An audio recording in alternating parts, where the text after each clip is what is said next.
mereces todo, hay reales en ti. Yo un plebeyo soy, esto es así.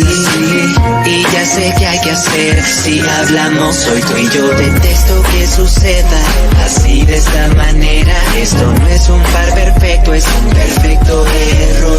Y yo creo que te debo tu libertad.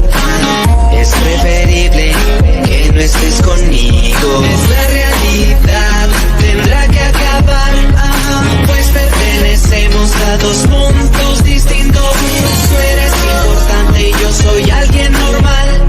Tú debes entender que